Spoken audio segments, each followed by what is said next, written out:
अप्रैल को जो हुआ वो आप सबने देखा। पुलिस ने हम लोगों के साथ क्या व्यवहार किया, हमें कितनी बर्बरता से गिरफ्तार किया।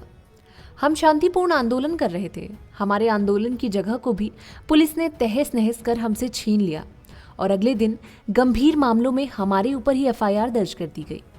क्या महिला पहलवानों ने अपने साथ हुए यौन उत्पीड़न के लिए न्याय मांगकर कोई अपराध किया है? पुलिस और तंत्र हमारे साथ अपराधियों जैसा व्यवहार कर रही है, जबकि उत्पीड़क खुली सभाओं में हमारे ऊपर फप्तियां कस रहा है। टीवी पर महिला पहलवानों को असहज कर देने वाली अपनी घटनाओं को कबूल करके उनको ठहाकों में तब्दील कर दे रहा है। यहाँ तक कि पॉस्को एक्ट को बदलवाने की बात सरेआम कह रहा है। हम महिला पहलवान अंदर से ऐसा महसूस कर रही हैं कि जैसे इस देश में हमारा कुछ बचा ही नहीं है। हमें वो पल याद आ रहे हैं जब हमने ओलंपिक, वर्ल्ड चैंपियनशिप में मेडल जीते थे। अब लग रहा है क्यों जीते थे? क्या इसलिए जीते थे कि ये तंत्र हमारे साथ ऐसा घटिया व्यवहार करे, हमें घसीटे और फिर हमें ही अपराधी बना दे? कल पूरा दिन हमारी कई महिला पहलवान खेतों में छिपती फिरी हैं। तंत्र को पकड़ना उत्पीड़क को चाहिए था, लेकिन वो पीड़ित महिलाओं को उनका धरना खत्म करवाने, उन्हें तोड़ने और डराने में लगा हुआ है। अब लग रहा है कि हमारे गले में सजे इन मेडलों का कोई मतलब नहीं रह गया है। इनको लौटाने की सोचने भर से हमें मौत लग रही थी, लेकिन अपने आत्मसम्मान के साथ समझौता करके भी क्या जीना। 30 मई को ये पोस्ट विनेश फोगाट के ट्विटर हैंडल से पोस्ट होती है। इसके बाद पदक विजेता पहलवानों ने कहा कि वे अपने ओलंपिक और विश्व पदक को गंगा में विसर्जित कर देंगे।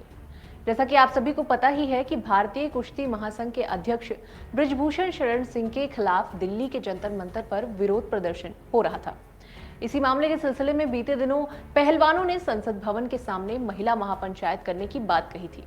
हालांकि पुलिस ने इसकी इजाजत नहीं दी थी। इसके बावजूद जब पहलवान पुलिस की सुरक्षा घेरा तोड़कर जंतर मंतर से संसद भवन की ओर निकले, तभी पुलिस ने कानून व्यवस्था का उल्लंघन करने के आरोप में उन्हें हिरासत में ले लिया, जिसके चलते पहलवानों ने बृजभूषण शरण सिंह की गिरफ्तारी न होने और पहलवानों को गिरफ्तार किए जाने के मद्देनजर अपने जीते हुए पदक गंगा में विसर्जित करने की बात कही है।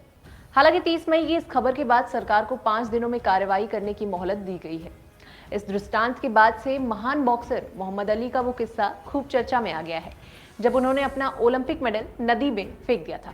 तो आइए जानते हैं मोहम्मद अली का जीवन इतिहास और पदक विसर्जन का वो किस्सा, जब अली ने अपना विरोध जताने के लिए अपना पदक नदी में बहाया था।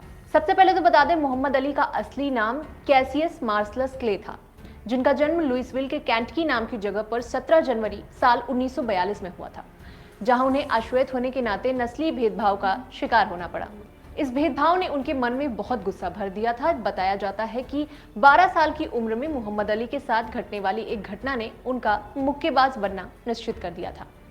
दरअसल अली की साइकिल चोरी हो गई थी और उस समय उन्होंने पुलिस अधिकारी मार्टिन को कहा कि वो उस चोर को जोरदार घूंसा मारना चाहते हैं।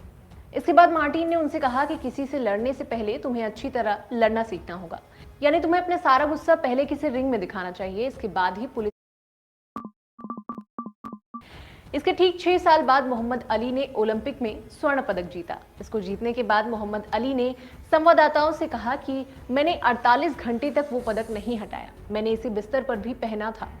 मुझे बहुत अच्छी नींद नहीं आई क्योंकि मुझे अपनी पीठ के बल सोना पड़ा ताकि पदक मुझसे कट ना जाए, लेकिन मैंने इस बात की परवाह नहीं की क्योंकि मैं तो ओलंपिक चैंपियन था। अली ने अपनी आत्मकथा द ग्रेटेस्ट में एक घटना का जिक्र किया है, जिसमें उन्होंने लिखा है कि मैं 1960 के रोम ओलंपिक में गोल्ड मेडल जीतने के बाद लुइसविल वापस आ गया था। इसके बाद मैं लंच के लिए उस रेस्टोरेंट में गया जहां काले लोग नहीं खा सकते थे। मैं रेस्टोरेंट में जाकर बैठ गया और खाना देने के लिए कहा। एक ओलंपिक चैंपियन अपना स्वर्ण पदक पहने वहां खाना मांग रहा था और उसे उन्होंने कहा कि हम यहाँ निगर यानी कि काले रंग के लोगों को सर्विस नहीं देते हैं। मोहम्मद अली ने आगे लिखा, मैंने कहा कि कोई बात नहीं, मैं नहीं खाता। फिर उन्होंने मुझे बाहर कर दिया, इसलिए मैं ओहिया नदी के पास गया और अपना स्वर्ण पदक उसमें फेंक दिया।